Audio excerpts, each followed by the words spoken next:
Hello everyone, and welcome back to the channel. Tonight, we're dimming the lights and diving into the shadows. I've gathered 3 chilling stories, each one a little different, but all guaranteed to make you double-check the locks on your doors.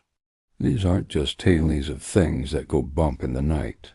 They're about the unsettling feeling of being watched, the echoes of the past that refuse to fade, and the moments when the veil between our world and another seems terrifyingly thin. So get comfortable, maybe grab a blanket and prepare to be spooked. Let's begin. Our first story comes from a woman named Clara, a nurse who used to work the night shift at an old historic hospital in New England. She says the building itself had a presence, a weight that you could feel the moment you walked through its doors. But it was the pediatric ward, specifically, that held the darkest reputation.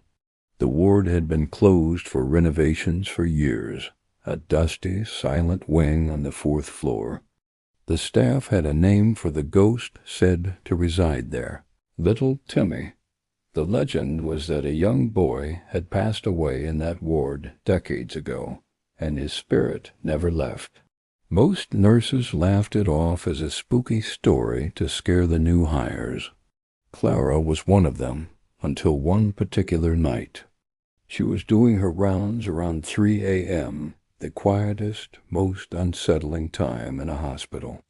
As she passed the corridor leading to the old pediatric wing, she heard it, faintly at first, then clearer, the sound of a small rubber ball bouncing. Bounce, bounce, bounce. It was rhythmic, steady, and coming from the end of the sealed-off hallway. Her heart hammered against her ribs. Every rational part of her brain told her it was the pipes, the building settling, anything but what it sounded like. But curiosity, that dangerous human trait, got the better of her. The door to the wing was heavy, with a small, grimy glass window. Peering through, she could see nothing but darkness. But the bouncing sound was louder now, echoing in the empty space beyond. She pushed on the door. It was locked just as it always was. She pressed her ear against the cold metal, listening. Bounce, bounce, and then silence. A profound, heavy silence that was somehow worse than the noise. Just as she was about to dismiss it and walk away, a new sound started. The soft, unmistakable creak of a rocking horse. Back and forth, back and forth. Clara froze, every hair on her arms standing on end.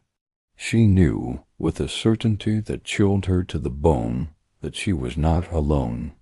She backed away slowly, never taking her eyes off the door, and practically ran back to the well-lit nurse's station. She never went near that corridor alone at night again. Years later, when the hospital was finally demolished, a construction worker found a small red rubber ball and a dilapidated rocking horse in the rubble of the old pediatric ward. For our second story, we travel to a remote part of the Scottish Highlands. This account comes from a group of friends, Liam, Mark, and Ben, who went on a hiking trip. They decided to camp near the ruins of an old abandoned croft, a small stone cottage that had been empty for over a century. The local lore was thin, just whispers of a family who vanished from the croft one winter, leaving behind a half-eaten meal on the table. The friends were seasoned campers and dismissed the stories as local color. They set up their tents a good distance from the ruin, built a fire, and settled in for the night. As the fire died down to glowing embers, an unnerving quiet fell over the glen. It was a moonless night, the kind of deep, inky blackness you only find far from city lights. Around 2 a.m., Liam was woken by a strange sound. It was a low, mournful humming, like a woman singing a lullaby, but discordant and sad. He sat up in his sleeping bag, listening. The sound seemed to be coming from the direction of the ruined croft. He unzipped his tent just enough to peek out. In the starlight he could see the dark silhouette of the stone walls. And then he saw it. A faint, flickering light, like a single candle, was moving inside the ruin, passing from one empty window frame to another. His blood ran cold. He fumbled for his phone to wake his friends in the other tent, but a sudden, gut-wrenching feeling of dread washed over him. It felt like a warning. He stayed perfectly still, watching the light.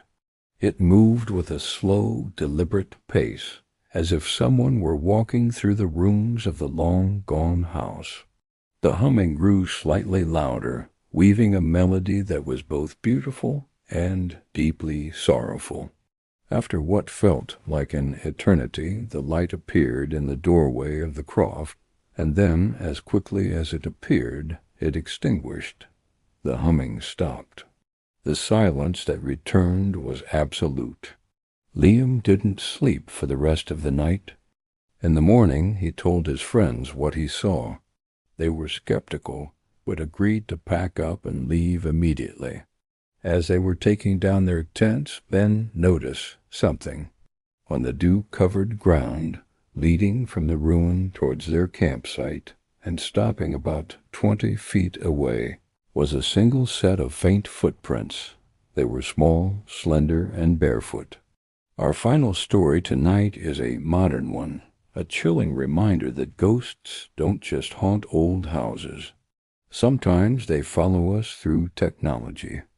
This happened to a college student named Maya just a few months ago.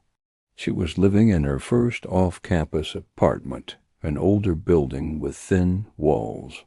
She'd been feeling on edge for a few weeks, a constant sensation of being watched, but she chalked it up to the stress of her studies. One evening she was video chatting with her parents. She was sitting on her couch, with her laptop on the coffee table in front of her. The camera's view included Maya and the empty hallway behind her. They were talking about her upcoming exams when her mom suddenly frowned. "Maya, honey, who's that with you?" she asked, her voice tight with concern. Maya laughed. "What are you talking about, Mom? I'm alone." Her dad's face appeared on screen next to her mom's. "No, seriously," he said. "There was someone standing behind you in the hallway." Maya's smile faded. She turned around. The hallway was dark and empty. "You're just trying to scare me," she said, but a shiver went down her spine. "We're not," her mom insisted. It was a figure just for a second, tall and shadowy. It was right behind your shoulder. Maya tried to brush it off, but she couldn't shake the fear. The feeling of being watched intensified. After the call, she couldn't bring herself to sit with her back to the hallway. Later that night, she was scrolling through her phone when a notification popped up from her home security app. She didn't have a security camera, so she was confused. She opened the app and saw that somehow it had accessed her laptop's camera. There was a single saved video clip, time-stamped from when she was on the call with her parents. Her hands trembled as she hit play. The video showed her talking, smiling, unaware. And then, for a split second, a tall, distorted shadow emerged from the darkness of the hallway. It had no discernible features, just a vaguely human shape that seemed to absorb the light around it. It leaned forward as if to look over her shoulder at the screen, before retreating back into the darkness as quickly as it had appeared. The clip ended. Maya stared at her phone, her breath caught in her throat. She wasn't just feeling watched. She was being watched.